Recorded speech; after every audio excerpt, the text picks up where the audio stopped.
औज़ुबिल्लाहि मिनश्शैतानिर्रजीम बिस्मिल्लाहिर्रहमानिर्रहीम रब्बि इश्रह ली सदरी व यस्सिर ली अमरी वहलुल उक़दतम मिन लिसानी यफ़क़हू क़ौली सदक़ल्लाहुल अज़ीम। अस्सलामु अलैकुम नाज़रीन, शहज़ादा शौकत प्रोग्राम सनत व मईशत में आपके साथ। हम पाकिस्तानी अपनी सनत और मईशत को मजबूत देखना चाहते हैं, ये हमारी ख्वाहिश है। लेकिन हमारी इकोनॉमिक पॉलिसीज़, हमारी खारजा पॉलिसी, हमारी डिफेंस पॉलिसी, दिफाई पॉलिसी, वो तमाम पॉलिसीज़ को, हमारी मॉनेटरी पॉलिसी, हमारी फाइनेंशियल इकोनॉमी, इन तमाम को अगर हम गौर से देखें तो वो कह रही हैं कि जी सनत और मईशत मजबूत हो किसी एक सेट की जो बेनिफिशरी है। इसीलिए 20 करोड़ लोग गरीब हैं और बाकी जो 2-4 करोड़ बचते हैं वो उस सिस्टम का पार्ट एंड पार्सल हैं जो अमीर होना चाह रहे हैं या उनकी सपोर्ट में है। मसलन बादशाह सलामत का वजीर भी अमीर होगा और वजीर का मुशीर भी अमीर होगा, लेकिन आम अवाम चूंकि उसका बादशाह के साथ, वजीर के साथ, मुशीर के साथ कोई ताल्लुक नहीं, इसलिए वो अमीर नहीं, इसलिए वो गरीब है। गरीब इसलिए क्योंकि उसका ताल्लुक किसी भी ऊपर वाले ज़ादे के साथ नहीं है, तो वो इसलिए गुर्बत की लकीर से नीचे जाया जा रहा है। हमारे मुल्क में अगर हम मुआशी पॉलिसीज़ को देखें और इंटरनेशनली चाइना को देखें, इंडिया को देखें, रशिया को देखें, यूएस को देखें, वो इंटरनेशनली अपनी इकॉनमी को मजबूत करने के चक्कर में है और हम इंटरनेशनली तो कमज़ोर हैं ही हैं, लेकिन नेशनल लेवल पे भी कमज़ोर होते जा रहे हैं। इसी सिलसिले में हमारे प्राइम मिनिस्टर साहब चाइना बैठे हुए हैं और दूसरी तरफ रशिया भी कहीं ना कहीं अपनी इंगेजमेंट करके बैठा हुआ है और हमारे मुल्क में सैलाब की सिचुएशन भी ऐसी है कि हम उधर भी एक तगदो में है कि लॉन्ग टर्म प्लानिंग कोई नहीं है। ये पूरे सिलसिले के लिए डिस्कशन के लिए आज हमारे मेहमान हैं मंसूर आफरीदी साहब। अस्सलाम वालेकुम मंसूर भाई। अस्सलाम वालेकुम सर, क्या हाल है आपके? ठीक ठाक, खैर खैरियत? अल्लाह का शुक्र मंसूर भाई, अल्हम्दुलिल्लाह। मंसूर भाई ये बात बताएं कि देखिए हमारे प्राइम मिनिस्टर साहब बाहर निकले हुए हैं, दौरे पे हैं और एक अच्छा खासा डेलीगेशन लेके गए हैं। मुझे अंदर की खबर ये है कि इस डेलीगेशन के जो तादाद है वो 50% से ज़्यादा रियल एस्टेट के ब्रोकर हैं या रियल एस्टेट के एजेंट हैं। मेरे पास डिटेल नहीं है अभी, लेकिन मुझे डिटेल इंशाल्लाह मिल जाएगी, मैं कोशिश कर रहा हूँ। वो एक पर्पज़ के लिए वहाँ गए हुए हैं। दूसरी तरफ हम देखें एसईओ हो रही है, तीसरी तरफ हम देखें रशिया और चाइना आपस में गुटजोड़ में है और उससे अगली हैरान कुन बात है कि चाइना और इंडिया भी एक गुटजोड़ में आ रहे हैं। इस सिलसिले में आपके पास क्या खबरें हैं? जी शुक्रिया शहजादा साहब, बहुत बहुत। जिस तरह आपने जिक्र किया, जो प्राइम मिनिस्टर साहब गए हैं, ये दो पर्पज है वहां पे। एक तो ये सीपेक 2 लेके उसके लिए डेलीगेशन गए, जो चाइना ने सीपेक 2 अब आगे लेके जा रहे हैं। सीपेक में तो रोड़े शोड़े बन गई है, अभी सीपेक 2 की बात। और दूसरा जो सबसे मेन प्राइमरीली चीज गए हैं वो पाकिस्तान एससीओ जो ऑर्गेनाइजेशन है इसका मेंबर है। यानी इसमें सेंट्रल एशियन ममालिक हैं, रूस है, चीन है, टर्की है, ईरान भी है, पाकिस्तान है और हिंदुस्तान भी। ये ममालिक इसके मेंबर्स हैं। अब एससीओ चाहे ले लें चाहे ब्रिक्स ले लें, ब्रिक्स का आपको हाज़रीन को पता होगा, जी जी। जो ब्राजील, रशिया, इंडिया, चाइना और साउथ अफ्रीका, ये दोनों ऐसे ग्रुप है जो कि चाइना लेड ग्रुप है, जो कि चाइना ने बनाए हैं अमेरिका की हेजमनी को खत्म करने के। आपको पता है कि अमेरिका के पास जो सबसे 2-3 अहम प्लेटफॉर्म है वो G7 है, नेटो है और IMF और वर्ल्ड बैंक। तो फिर चाइना ने सोचा कि जब तक अमेरिका की हेजमनी खत्म नहीं होगी तो आप महज इकोनॉमी ग्रोथ से अमेरिका का कुछ नहीं कर सकते। इन इकोनॉमी तो साउथ कोरिया ने भी ग्रो की, जापान ने सबसे ज्यादा की है। तो क्या जापान अमेरिका की हेजमनी को खत्म कर सका? नहीं कर सका सबके सामने। तो चाइना ने फिर ये कहा कि मैं अकेले तो अमेरिका की हेजमनी कोई मुल्क खत्म नहीं कर सकता, तो मैं जो दुनिया की बड़ी ताकतें हैं इनको साथ मिला के, और जो बड़ी ताकत बाकी ममालिक तो होंगे ही इसमें, यानी पाकिस्तान इसमें होगा लाजमी क्योंकि चाइना का पुराना दोस्त है और बहुत करीबी ताल्लुकात।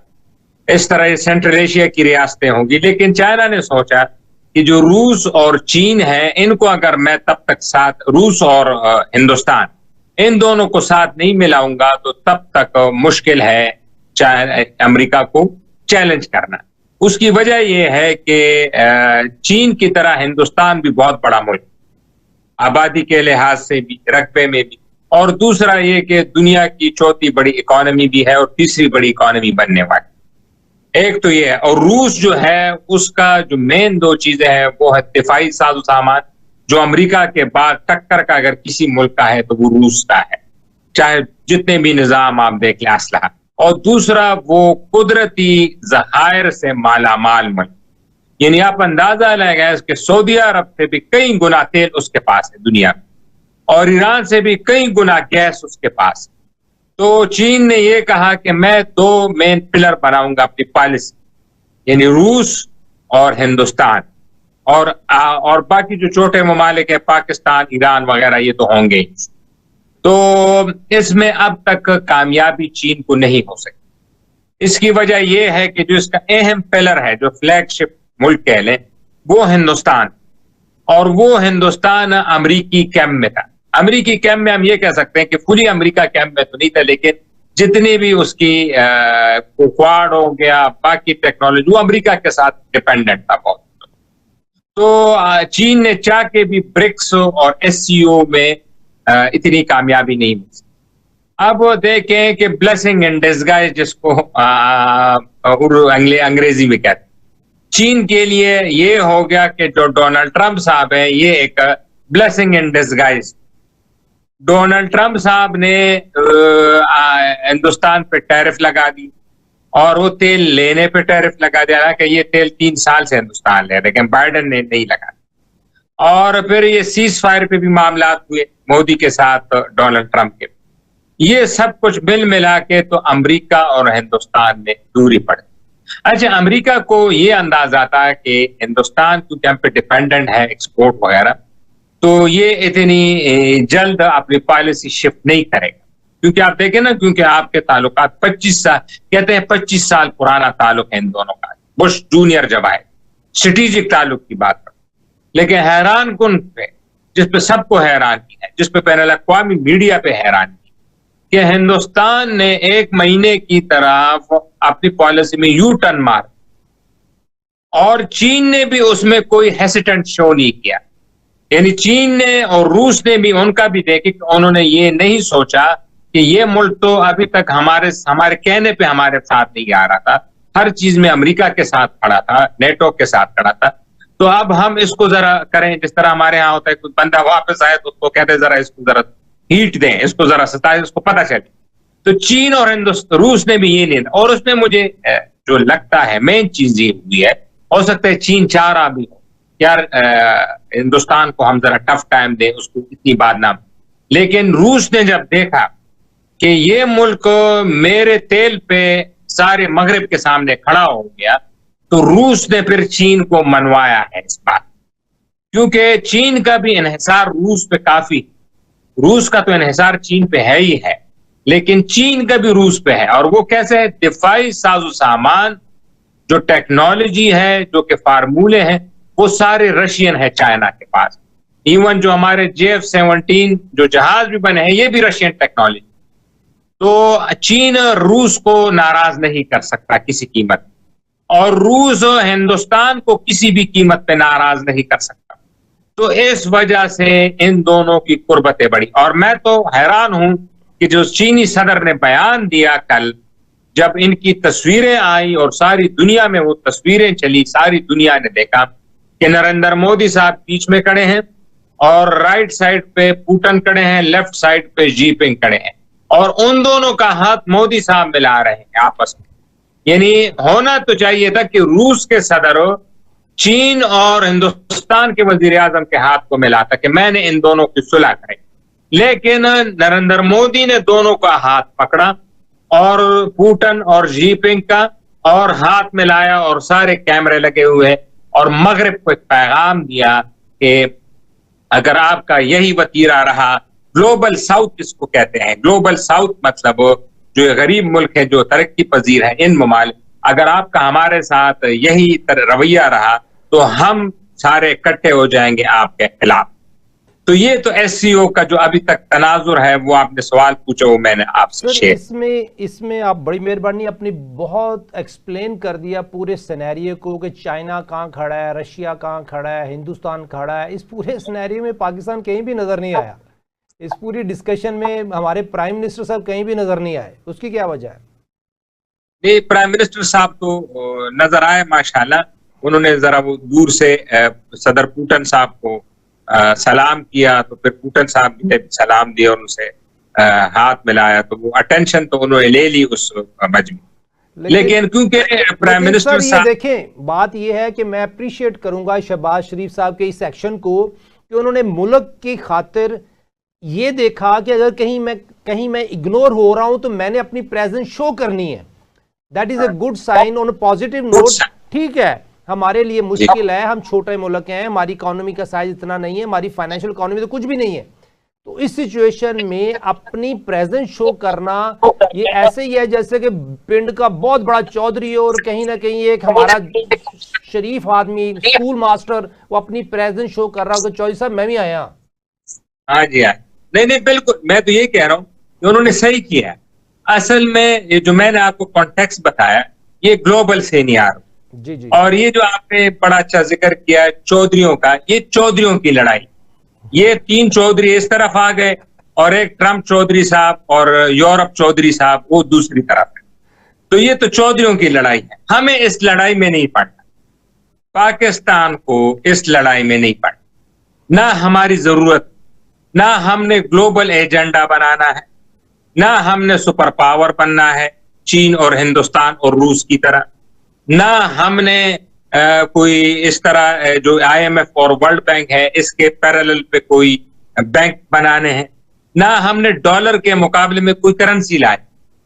ये हमारे ऑब्जेक्टिव नहीं है। हमारे अवाम को भी क्लियर होना चाहिए। हमारे अवाम बदकिस्मती से खुशफहमी का शिकार हो जाते हैं हिंदुस्तान का मुकाबला करते करते कि हम भी कोई ग्लोबल एजेंडा शिफ्ट कर रहे हैं और पाकिस्तान की भी ग्लोबल क्लाउड है।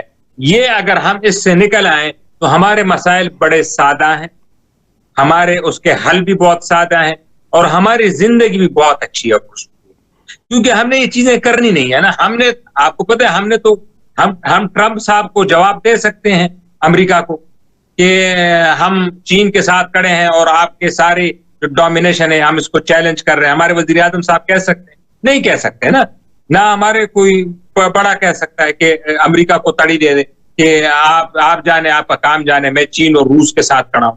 नहीं कर सकते ना, ये हमारा एजेंडा ही नहीं। सर, लेकिन हमारे एक पुराने वजीर आजम साहब ने तो तड़ी लगाई थी एब्सोल्युटली नॉट कह के। उस पे भी मैं आता हूं। वो आप देखें ना, ये हमारी अवाम ना सादी अवाम मैं कहता हूं, और अच्छी है। सादी का मतलब है मैं उसकी तारीफ कर। उन्होंने तड़ी एक यूट्यूब चैनल को लगाई है। उनकी तड़ी यानी यूट्यूब एक चैनल इंटरव्यू ले रहा था, वो उनको पता है कि एब्सोल्युटली नॉट। और जो नरेंद्र मोदी ने तड़ी लगाई है वो गुज़िश्ता तो जर्मन अखबार में रिपोर्ट हुआ है और अभी न्यूयॉर्क टाइम ने भी उसको रिपोर्ट कर दिया है कि डोनाल्ड ट्रंप साहब ने पिछले हफ्ते 4 दफा नरेंद्र मोदी को फोन किया है और चारों दफा नरेंद्र मोदी ने उसका फोन नहीं उठाया। एब्सोल्युटली नॉट ये होता है, यानी आप अमेरिकी सदर के मुंह पे जाके कह रहे कि मैं आपकी ये बात नहीं मानता। सही बात। लेकिन इमरान खान साहब ने भी जो एब्सोल्युटली नॉट कहा है वो एक यूट्यूब चैनल को कहा है। यूट्यूब चैनल को कहना अलग बात है। ये तो तब बात होती जब ये ट्रंप साहब से मिलने गए थे इमरान खान साहब और उस मीटिंग में कह देते कि एब्सोल्युटली नॉट, मुझे आसिया सदीकी अभी चाहिए, मैं जाऊंगा नहीं इस कमरे से। ये होता है ना एब्सोल्युटली नॉट। तो वो भी हमारे सादा लोग हैं।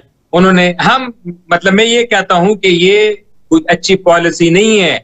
हमने अपने मुल्क को देखना है, एब्सोल्युटली नॉट कहना ये कोई अच्छी पॉलिसी नहीं है। ये बड़े चौधरियों के मसाइल है। ये रूस का मसला है, ये चीन का मसला है, ये हिंदुस्तान का मसला है। ये वो एब्सोल्युटली नॉट कह सकते हैं, हम एब्सोल्युटली नॉट नहीं कह सकते। हमने अपने मुल्क को चलाना है। हमने अपने मुल्क के लिए सालाना 5 से 6 से 8 अरब डॉलर पैदा करके इन्वेस्टमेंट करा के या लोन लेके जो भी मसले मसाइल सीपैक के जरिए कराना है। तो मैं आपकी इस बात से बिल्कुल एग्री की, आपने जो बहुत खूबसूरत बात की शहबाज शरीफ साहब के मुतालिक कि वो जब गए और उनको एक प्रेजेंस शो की, और यही शहबाज शरीफ साहब में मुझे पसंद है, हकीकत पसंदी। इसको कहते हैं हकीकत पसंद, जमीनी हकायक से वाकिफ इंसान और सियासतदान जो सिर्फ तड़ियां नहीं मारता। उसको पता है कि मेरा मुल्क कमजोर है, उसको पता है कि मुझे इतनी फाइनेंस, आप मुझसे ये छुपी बात है कि हमें सालाना तकरीबन 20 से 25 अरब डॉलर चाहिए कि हम कर्जों में भी दे सके और करंट अकाउंट डेफिसिट को भी फाइनेंस कर सके। शुक्र है उस पर तो अब सरप्लस तो हो गया थोड़ा बहुत, लेकिन कर्जे तो देने हैं ना हमने अरबों डॉलर। सर तो ये चलते सिर्फ आपको ये बता दूं कि जो हमारे पे कर्जे हैं पिछले 8 सालों में हमने 238 ट्रिलियन रुपए पे किए हैं सूद और कर्जों की मद में, जबकि हमारा कर्ज था सिर्फ 30 ट्रिलियन आज से 8 साल पहले। वो 30 ट्रिलियन बढ़ के 90 ट्रिलियन हो गया, लेकिन फिर भी 238 ट्रिलियन पे हुआ। इस तरह की फाइनेंशियल इकोनॉमी है हमारी। इस सिचुएशन में प्राइम मिनिस्टर साहब ने जो एक्शन लिए दोज आर अप्रिशिएबल। अब इस इकोनॉमी में जो आपने बात की कि हमें तो 5 से 10 अरब डॉलर चाहिए, चाहे कोई कर्ज दे दे, चाहे कोई सीपैक में दे दे, चाहे हमें कोई IMF वर्ल्ड बैंक दे दे, हमने तो अपनी सर्वाइवल मोड में चलना है। कर्ज लेने हैं पुराने कर्ज उतारने के लिए, कर्ज लेना है सूद उतारने के लिए, कर्ज लेना है सरकारी मुलाजमों की जो तनख्वाहें हैं वो देने के लिए, कहीं ना कहीं डिफेंस भी है बेचारा को 3-4% उस पर भी लग जाता है। इस सारी सिचुएशन में हम कमजोर हैं। सर, जिस दिन तरक्की याफ्ता पाकिस्तान का ख्वाब हम देखना शुरू करेंगे तो हम तरक्की याफ्ता होंगे। अब इस सिचुएशन में जो शहबाज शरीफ साहब का वहां पे रोल है और रशियन और चाइनीज और हिंदुस्तान के साथ जो ये SCO चल रही है, इसमें एग्जैक्टली पाकिस्तान है कहां पे?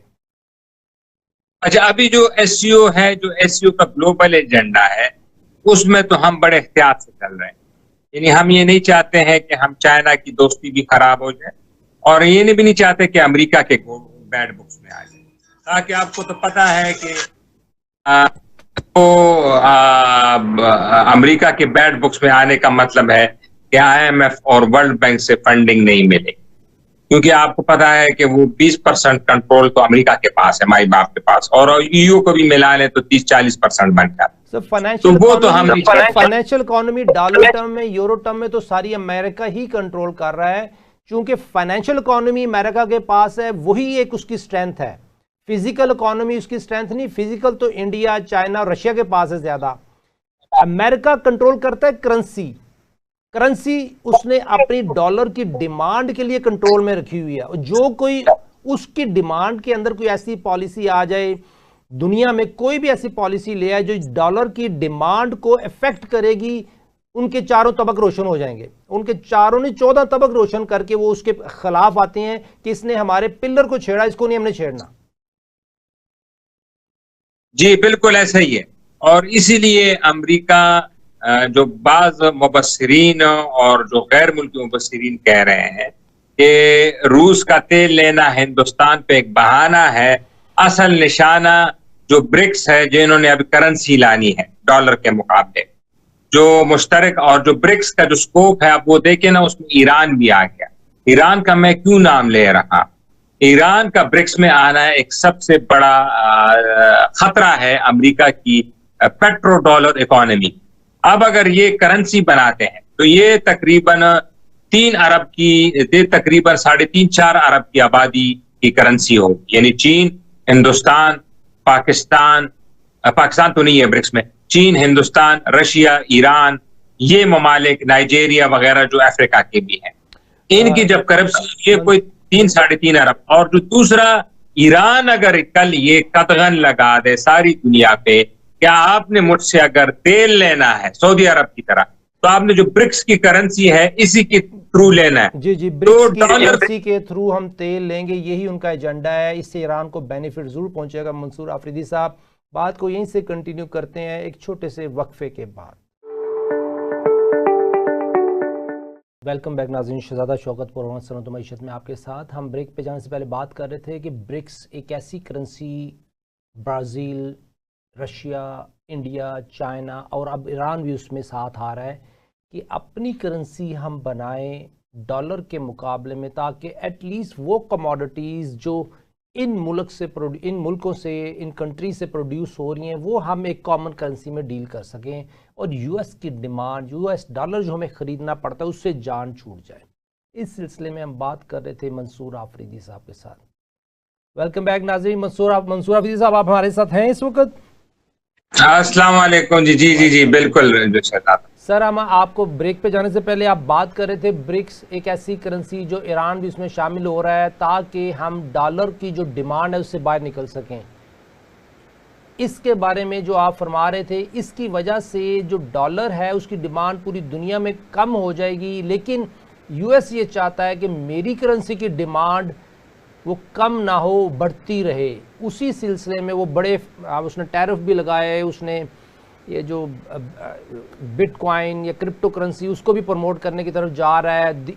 इधर एसईओ के ऊपर हम बात कर रहे हैं कि वो एसईओ सिचुएशन को मैनेज करने के लिए वहाँ मीटिंग्स हो रही हैं। अभी तक क्या इतलात है वहाँ जो मीटिंग्स हो रही हैं, अभी तक क्या इन्फॉर्मेशन आपके पास? जी, एसईओ है ना, वो तो दूसरा फोरम, जो फाइनेंशियल फोरम है वो ब्रिक्स फोरम। एसईओ ज्यादा आप कह लें ये साउथ ब्लॉक का आप कह लें, जो साउथ सारा रीजन है, जो चाइना, रशिया वगैरह, ये इनका नेटो है, आप समझते हैं। ये सिक्योरिटी पैराडाइम और काउंटर टेररिज्म, लेकिन इसमें भी माली मामला डिस्कस होते हैं। और ब्रिक्स जो ब्रिक्स है वो बिल्कुल प्योरली आप कह लें कि वो G7, जिस तरह G7 है मगरिब का, वो बिल्कुल ब्रिक्स उसी पे है। अब देखें ना, अमेरिका ने चालाकी से तारीख में क्या किया है, पहले यूरोप को डॉज करके अपनी जो डॉलर करेंसी है वो वर्ल्ड करेंसी बना दी, और इस शर्त पे बना दी थी कि मैं इसके पीछे गोल्ड रखूंगा और उस जितना गोल्ड होगा उतना मैं डॉलर इशू करूंगा। फिर आपको याद है जब निक्सन सदर थे, उन्होंने इनकार कर दिया निक्सन ने कि हम गोल्ड को मानते नहीं है, जितनी मर्जी है हम डॉलर प्रिंट करेंगे। अब जब उन्होंने डॉलर भी प्रिंट करना शुरू हो गया तो फिर आपको पता है ना, फिर तो जब प्रिंटिंग मनी होती है तो इन्फ्लेशन वगैरह ये चीजें, तो फिर उनको अंदाजा लगा कि ये तो फिर डॉलर की कीमत फिर नीचे जा रही है, जाहिर है इसकी पैकिंग पे तो डॉलर नहीं है। फिर उन्होंने चालाकी ये की कि इधर सऊदी अरब आके उस वक्त शाह फैसल से पहले जो मेरे ख्याल में शाह खालिद थे, शाह खालिद के जमाने में इन्होंने आके एग्रीमेंट कर दिया इनके साथ कि आप जो भी तेल भेजेंगे, आप और आपके जो भी एलाइड है यूएई वो डॉलर पे, और फिर उसके बाद डॉलर ने पीछे मुड़ के ही नहीं देखा। यानी पेट्रो डॉलर जब दुनिया में आया तो ब्रिक्स तो अपनी करेंसी लॉन्च कर सकता था, लेकिन मैं कहता हूं इसमें गेम चेंजिंग जो था वो ईरान का शामिल होना था ब्रिक्स, क्योंकि रूस और ईरान इनके पास मादनी जखायर से मालामाल।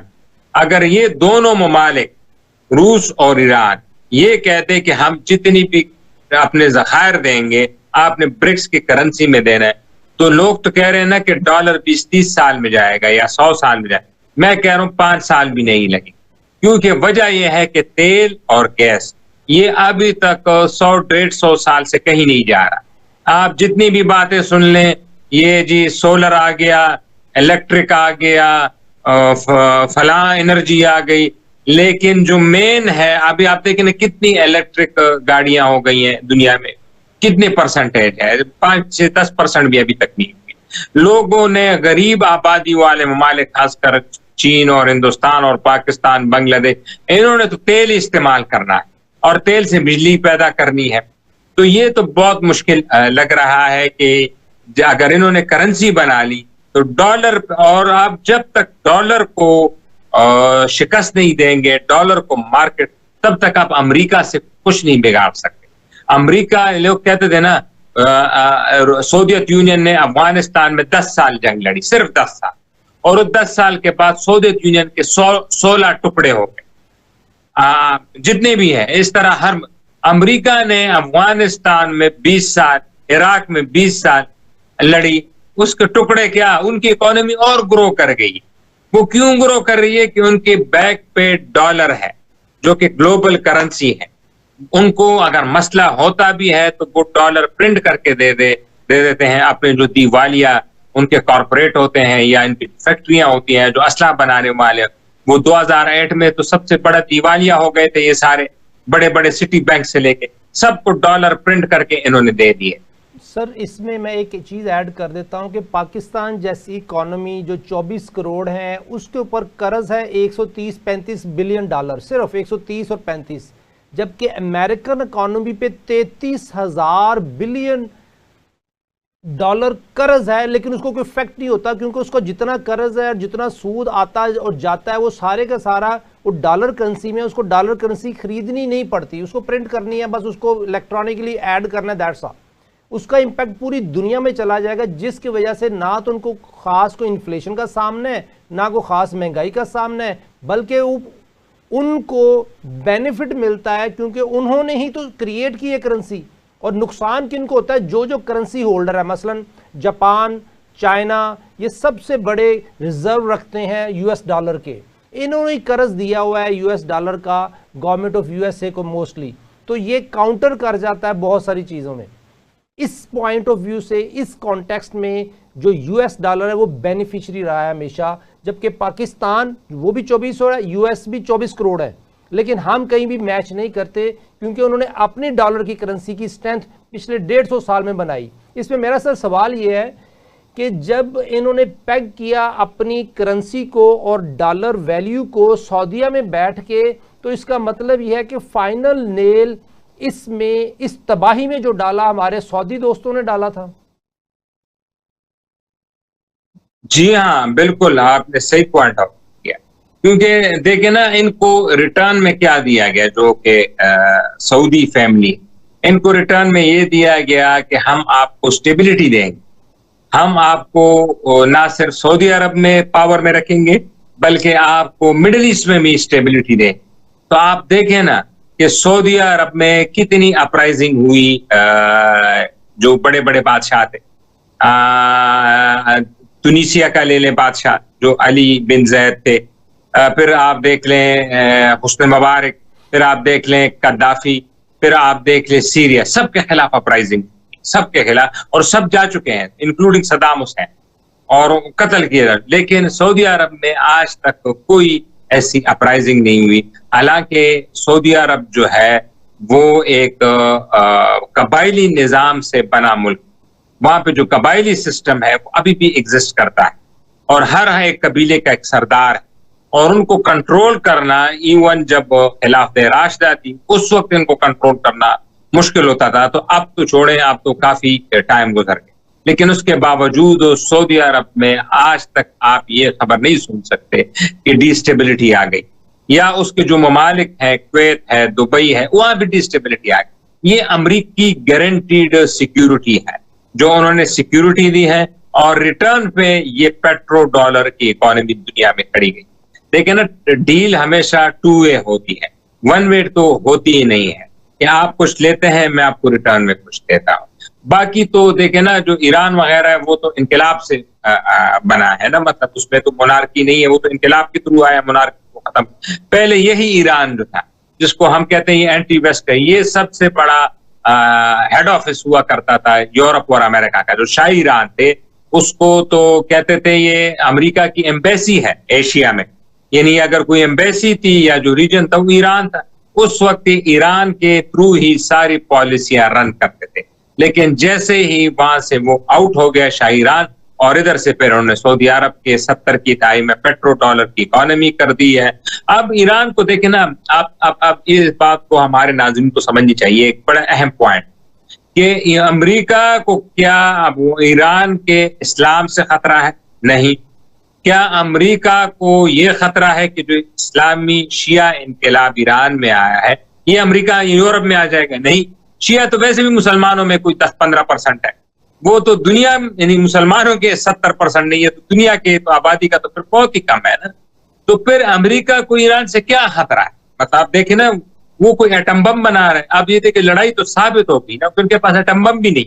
अगर एटम बम होता तो इजराइल उनके तेहरान पे हमले करता, अगर एटम बम होता तो उनके आर्मी चीफ को इजराइल मारता, उनके खुफिया एजेंसी के सरबराहों को मारता, उनके इतने बड़े बड़े जर्नेलों को तेहरान में आके मारता। वो फलस्तीन के जो हिजबुल्लाह के जो सदर थे, वो उसके जो हमास के, उनको आके तेहरान में मारता। इसका मतलब नहीं है ना उनके पास ईरान।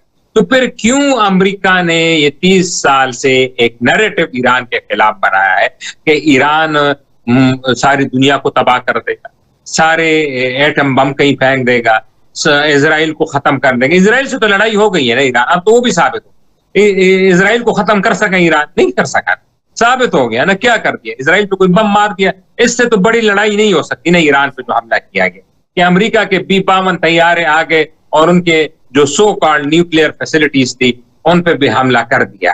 तो इससे तो बड़ा हमला नहीं हो सकता। लेकिन उसके बावजूद ईरान ने तो इजराइल पे कोई एटम बम नहीं फेंका, ना कोई जहरीली। मतलब ये है, जो समझनी चाहिए कि अमेरिका को सिर्फ इस बात से खतरा है कि ईरान अपना तेल किसी और करेंसी में ना बेचे। कल अगर ईरान ये बात मानता है, ये मैं आपको लिख के देता हूं, ईरान ये कहता है पब्लिकली और अमेरिका कि मैं जितना तेल भेजूंगा वो डॉलर के अगेंस्ट भेजूंगा, ईरान पे पाबंदियां भी खत्म हो जाएंगी, ईरान पे ताल्लुकात भी बेहतर हो जाएंगे, और ईरान का जो इनकलाब है, जो मौलवी है, वो सबसे लिबरल और बड़े रिफॉर्मिस्ट हो जाएगा। यही बैनुल अक़वामी मीडिया आपको बताएगा कि यही सबसे अच्छा मुल्क है। लेकिन अगर ईरान अपना तेल और गैस और डॉलर में बेचना शुरू करे।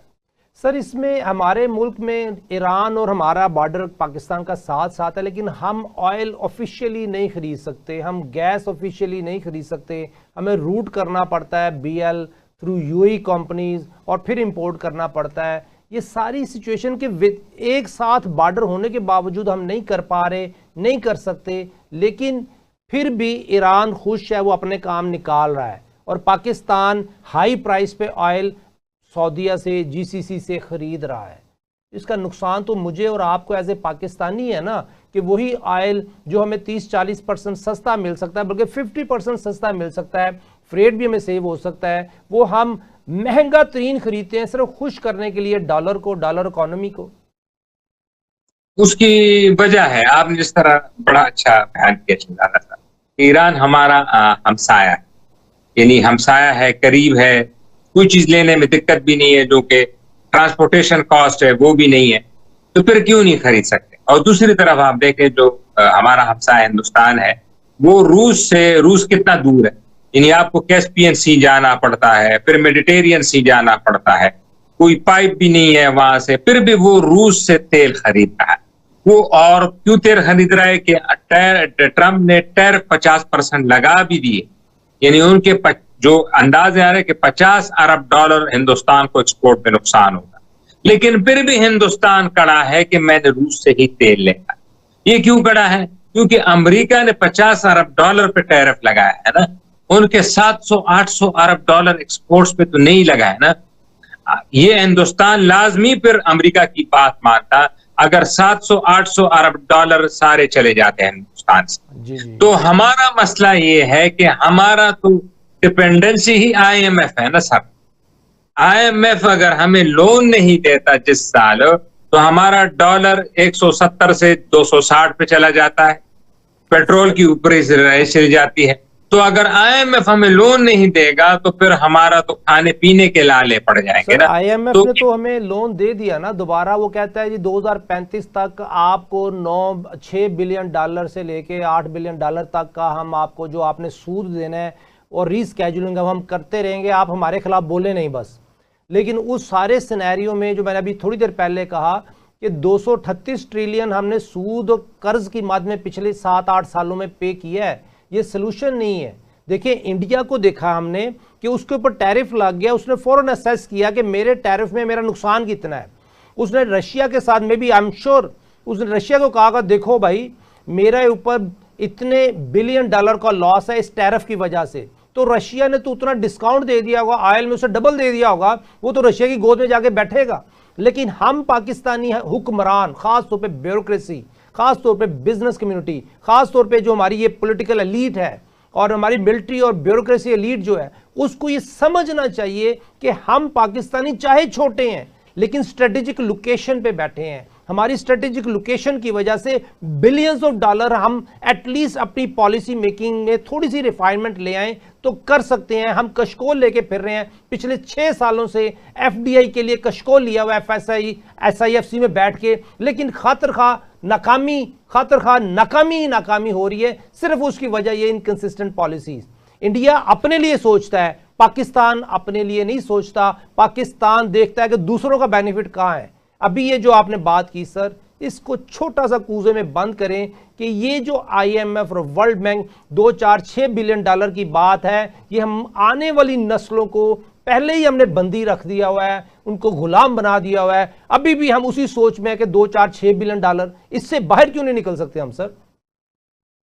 हमें अब ये सोचना चाहिए, जो शहबाज शरीफ और CFC की सोच है, मैं उसी की सपोर्ट करता हूँ कि अभी हमें जो जियो पॉलिटिक्स है इसमें नहीं पड़ना चाहिए। क्या आप किधर के हैं, हमारी ताकत नहीं। हमें मेक इन फर्स्ट आवर जो घर है उसको हम उसका निजाम देकर मजबूत करना है उसको सर। करंट अकाउंट तकरीबन सरप्लस हो गया है। अब हम जरा एक्सपोर्ट पे काम करें, जो एनर्जी सेक्टर है उसको पे कम करें, उसकी कीमती कम करें ताकि cost of production come, export को बढ़ाएं, टूरिज्म को बढ़ाएं। सर ये सब चीजें पॉलिसी से रिलेटेड है ना यार मेरी जान आफरीदी साहब। हमने पॉलिसीज को अगर रिफाइन करके कंसिस्टेंट कर दिया जो मैच करती हैं हम पाकिस्तानियों की 22 करोड़ अवाम के साथ, वो 22 करोड़ अवाम सर एक लाइबिलिटी है। अगर हमने उनको एसेट बनाना है तो हमने पॉलिसी को रिफाइन करना है। वो एसेट बन जाएंगे, वो कमाएंगे, आधा टैक्स में दे दें FBR को, आधा खा भी लें तो हम खुशहाल हो जाते हैं। सर मेरा एक बच्चा है, अगर मैं उसको एसेट बना दूंगा वो कमाएगा तो घर में कुछ लाएगा। अगर मैंने उसको लाइबिलिटी बना दिया वो कमा नहीं सकता, वो लाइबिलिटी है, जो रिसोर्सेज पड़े वो भी खा जाएगा। इस वो जो पॉलिसीज हैं वो हमारे रिसोर्सेज को खा रही हैं। अब हमने एक्सपोर्ट बढ़ानी है, हमने करंट डेफिसिट को दूर करना है, हमने सरप्लस लाना है, हमने इंपोर्ट कंप्रोमाइज करनी है, इंपोर्ट का सब्स्टिट्यूट लाना है, हमने अपनी फॉरेन FBR बढ़ाना है, हमने कर्जे उतारने हैं। 50,000 अरब से ज्यादा का हमारे पे लोकल कर्जा है, 130, 35, 40 बिलियन डॉलर के करीब हमारा फॉरेन कर्जा। ये सारी सिनेरियो को देखना है। हमारी इनकम है कुछ भी नहीं, हमारी जो 19,000 अरब हमारी ग्रॉस इनकम थी इस साल, जो चंद साल पहले 5,000 अरब की थी। अब 5,000 अरब से 19,000 अरब हमने अपनी इनकम बढ़ा ली, 14,000 अरब इनकम बढ़ा ली, लेकिन वो जो 3,000 का डेफिसिट था वो आज तक पूरा नहीं हो सका। ये तो कोई पॉलिसीज ना हुई ना सर। बिल्कुल आपने सही कहा। हमें तो स्ट्रक्चर रिफॉर्म्स पे अब आए नहीं। बदकिस्मती से जो भी हुकूमत आई है उन्होंने स्ट्रक्चर रिफॉर्म पे काम नहीं। पहले तो हुकूमत जैसी हल्फ उठाया उसको चाहिए था कि उनको कमीशंस बनाने चाहिए, हर डिपार्टमेंट के अलग कमीशन, टैक्स रेवेन्यू का अलग कमीशन, लीगल का अलग कमीशन, एक्सपोर्ट्स का अलग कमीशन, हर डिपार्टमेंट के कमीशन। और जो कि टॉप हो, जिस तरह माशाल्लाह आप जैसे हैं जो कि इकोनॉमी को समझते हैं, बाकी लोग हैं जो कि लॉ को समझते हैं, उनको लिटरल हायरिंग करें, ब्यूरोक्रेसी से कमीशन ना बनाए। ब्यूरोक्रेसी बेड़ा गर्क कर देती है कमीशन का, प्राइवेट सब ब्यूरोक्रेसी बेड़ा गर्क कर देती है। 1 मिनट रह गया हमारे पास, आप कंक्लूड कर दीजिए हमारी आज की डिस्कशन को ताकि हम नाज़रीन को बता सकें हमने पाकिस्तान को तरक्की याफ्ता पाकिस्तान बनाना है। तो 1 मिनट का कंक्लूजन नोट दे दें।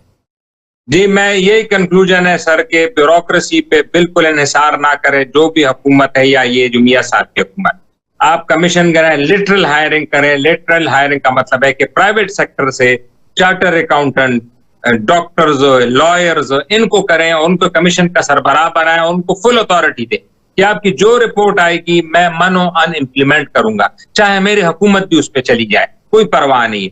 आप देखेंगे कि 2-3 साल में अगर ये रिपोर्टें आती हैं और उस पर अमल होता है तो आपको FBR में टर्न अराउंड मिलेगा, आपको एक्सपोर्ट प्रमोशन ब्यूरो में टर्न अराउंड मिलेगा। देखिए ना, जो आप और मैं बातें कर रहे हैं ना, यही बातें तो इम्प्लीमेंट जाके कर रही हैं। लेकिन जब तक आपने ब्यूरोक्रेट लिखा हुआ, एक चिट्ठी पे लिखने पे एक सेक्शन अफसर वो तकरीबन 1 महीने लगा देता है, फिर वही चिट्ठी जाती है डिप्टी सेक्रेटरी को, फिर वही चिट्ठी जाती है ज्वाइंट सेक्रेटरी को, फिर एडिशनल सेक्रेटरी को, फिर सीनियर ज्वाइंट सेक्रेटरी को, फिर फेडरल सेक्रेटरी को, फिर प्राइम मिनिस्टर, फिर प्रिंसिपल सेक्रेटरी को, फिर प्राइम मिनिस्टर को। आप अंदाजा लगाएं कि एक छोटा सा नोट जाते जाते वजीर आजम हाउस पहुंचने में 6 से 7 महीने लग जाते हैं। तो इसको देखे ना, ईमेल का जमाना है। जो नीचे जो बंदा काम कर रहा है वो बंदा होना चाहिए, और जो कि प्राइम मिनिस्टर है जिसे डिसाइड करना है वो डायरेक्टली ईमेल कर दें, ये हमारे पॉइंट्स हैं, ये हमारे रिकमेंडेशन है, पूरा स्वाट एनालिसिस करें और ईमेल कर दें और एक दो बंदे को जो हायर अप्स होते हैं उनको इन्वॉल्व कर दें। ये जो हमने नोटिंग का, आप किसी दफ्तर जाए ना, इतने बड़े बड़े फाइल होते हैं, आप किसी सेक्शन अफसर के दफ्तर जाए, इतने बड़े बड़े फाइल पीछे तद्दे पड़े होते हैं, उसको कौन पढ़े? बहुत बहुत शुक्रिया मंसूर आफरीदी साहब, आपने हमें पूरी तरह गाइड किया। नाजरीन, हम पाकिस्तानी तरक्की याफ्ता पाकिस्तान देखना चाहते हैं, उसके लिए हमें प्रोएक्टिव अप्रोच अपनानी है, अपने ईमान का जज्बा बढ़ाना है, मुसलमान होते हुए मुसलमान रहने की कोशिश करनी है और तरक्की याफ्ता पाकिस्तान ज़रूर देखेंगे इंशाल्लाह। इजाज़त दीजिए, अल्लाह हाफ़िज़।